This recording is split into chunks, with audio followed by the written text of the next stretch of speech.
Hello बच्चा लोग, मैं हूं Taruni Verma from B and coaching classes. और आज के लेक्चर में हम ये देखेंगे कि हमने प्रीवियस लेक्चर्स में बात की थी पर्सन डिस्क्वालिफाइड फ्रॉम कॉन्ट्रैक्टिंग। ऐसे कुछ लोग होते हैं जो कि कोर्ट मना करता है कि वो कॉन्ट्रैक्ट नहीं कर सकते। तो ऐसे कौन कौन से पर्सन होते हैं जो हमारे इंडियन लॉ के अकॉर्डिंग कॉन्ट्रैक्ट करने से डिस्क्वालीफाई है?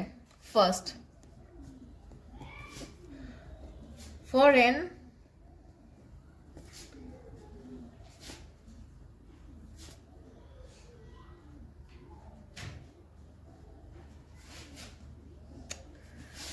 Foreign souvenirs. इसका मतलब ये है कि इंडिया में इंडिया के लॉ के अकॉर्डिंग या फिर किसी इंडियन के बेसिस पे इंडिया के लॉ के अकॉर्डिंग और इंडियन के बेसिस पे कोई भी फॉरेन सोवेनियर, कोई मतलब दूसरे देश का बंदा, कोई भी दूसरे देश का बंदा नहीं कर सकता कॉन्ट्रैक्ट। ठीक है। और नेक्स्ट है फॉरेन एम्बेसिडर्स।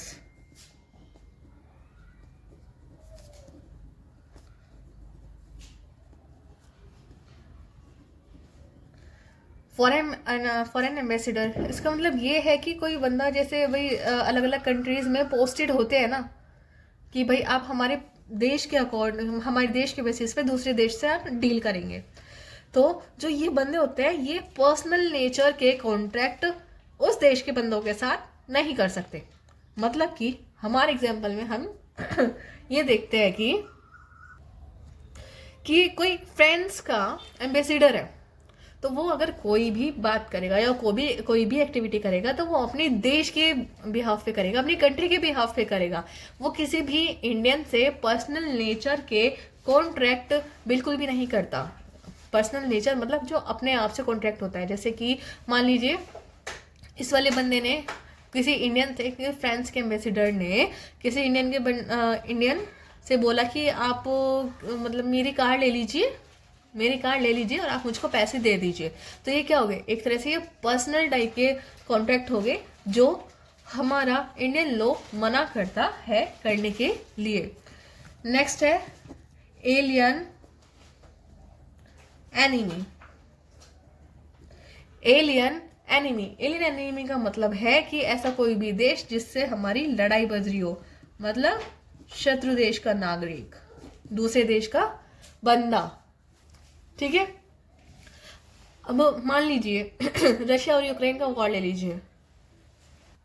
ठीक है। रशिया यूक्रेन के वॉर में हम क्या देखते हैं कि मान लीजिए कि अगर दो जनों ने मान लीजिए कोई मिस्टर फ्रैंक है और कोई मिस्टर इंडिगो है, देखिए नाम कर लीजिए। ठीक है। तो मान लीजिए जो मिस्टर फ्रैंक है वो रशिया का है, जो मिस्टर इंडिगो है वो यूक्रेन का है। तो अगर इनका वॉर स्टार्ट होने से पहले इन्होंने कोई कॉन्ट्रैक्ट किया, इनके कॉन्ट्रैक्ट होने के 2 दिन बाद रशिया और यूक्रेन की लड़ाई बज गई, तो अब जो इनके साथ कॉन्ट्रैक्ट होगा वो वॉइड होगा। क्यों? क्योंकि वो कॉन्ट्रैक्ट क्या कहलाएगी कि भाई एलियन एनिमी के साथ आपने कॉन्ट्रैक्ट ये कर लिया है। ठीक है। इसके बाद है कॉर्पोरेशंस। अब आप कहेंगे कॉर्पोरेशंस तो भाई करते हैं कॉन्ट्रैक्ट। तो जो कॉर्पोरेशंस मतलब कि जो कंपनीज होती है वो कोई पर्सनल नेचर का कॉन्ट्रैक्ट वो नहीं कर सकते। ठीक है। अगर कोई भी कंपनी अगर कोई कॉन्ट्रैक्ट कर रही है तो वो कंपनी के बिहाफ पे ही करेगी, पर्सनल नेचर का वो कॉन्ट्रैक्ट नहीं करेगी। ठीक है। नेक्स्ट कन्विक्ट, कोई दोषी है, कोई जेल में बंद है, तो उसको लॉ मना करता है। लॉ कहेगा कि अगर आपने किसी कन्विक्ट के साथ कोई भी कॉन्ट्रैक्ट किया है और वो बंदा उस टाइम जेल में बंद था, तो वो कॉन्ट्रैक्ट वैलिड नहीं माना जाएगा क्योंकि वो पर्सन डिस्क्वालीफाई है कॉन्ट्रैक्ट करने से। नेक्स्ट है इंसॉल्वेंट भाई जिसकी कैपेसिटी नहीं है करने की, भाई उसका दिवालिया निकल गया। दिवालिया का मतलब तो आपको पता है ना क्या होता है? दिवालिया का मतलब होता है कि भाई किसी बंदे के ऊपर कर्जा या फिर लोन ज्यादा हो गया और वो बंदा अब किसी भी कंडीशन में नहीं रहा कोई भी कॉन्ट्रैक्ट फॉर्म करने के। ठीक है। तो गाइस ये वाले बंदे होते हैं, ये वाले बंदे होते हैं जिसको हम ये बोलते हैं कि ये पर्सन डिस्क्वालीफाइड है कॉन्ट्रैक्ट करने से, ठीक है।